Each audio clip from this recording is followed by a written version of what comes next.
साहब ने जैसे कहा सही, हम शदीद इस चीज़ की मज़ामत करते हैं कि एक केस 16 तारीख 12-13 तारीख को एक मसला होता है, अटैम्प्ट होता है, वो भी बड़ा दुखदायक है। शरीफ लोगों को मारा गया, फिर उसके ज़िम्मे में सियासी इंतकाम लिया जा रहा है कि दीदार खान और सौबदार खान का नाम दिया गया है। हम इसकी मज़म्मत करते हैं। हम जुर्म को नहीं चाहते कि उसको तक़वियत मिले। जो एसएसपी सक्खर यहाँ बैठे हैं वो 3 साल से कामदारी कर रहे हैं। मैंने बारहा ये कहा है कि एसएसपी सक्खर को अगर लगाम न दी गई तो हालात और ख़राब हो जाएंगे।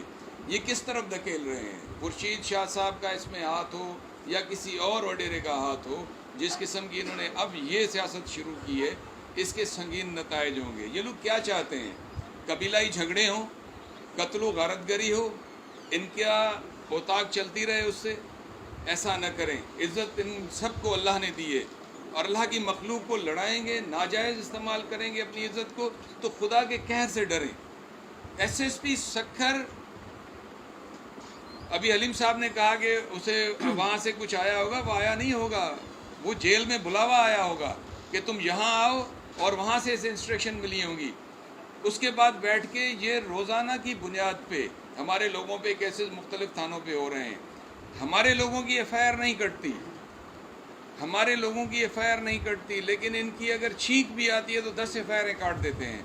ये एसएसपी सक्खर का कारनामा है और ये उनसे अवार्ड लेना चाहता है। लेकिन हलीम साहब ने जैसे कहा कि वक्त तब्दील हो रहा है, आप उस वक्त से डरें। एसएसपी सक्खर साहब, उस वक्त से डरें। आपने नौकरी करनी है, हुकूमतें आनी जानी है। आज ये हैं, कल कोई और होगा, लेकिन आपने नौकरी अगर करनी है, अगर आपने बहुत कमा लिया है और आप इनके साथ ही भाग जाएंगे तो फिर जो जी में आए तुम करो, लेकिन तुमने भी यहीं रहना है भाई। तुमने यहाँ नौकरी करनी है, अकुल के नाखून लो और तुम पर्सनल न हो किसी से, और कामदारी उतनी करो जितनी कल को वो चीज़ तुम भुगत भी सको। ऐसा नहीं होना चाहिए। हम शदीद मज़म्मत करते हैं एसएसपी सक्खर के इन सब जो भी उसने एक्ट किए हैं पिछले 3 साल में, खुसूसन जो अब उन्होंने ये इंडक्शन की है।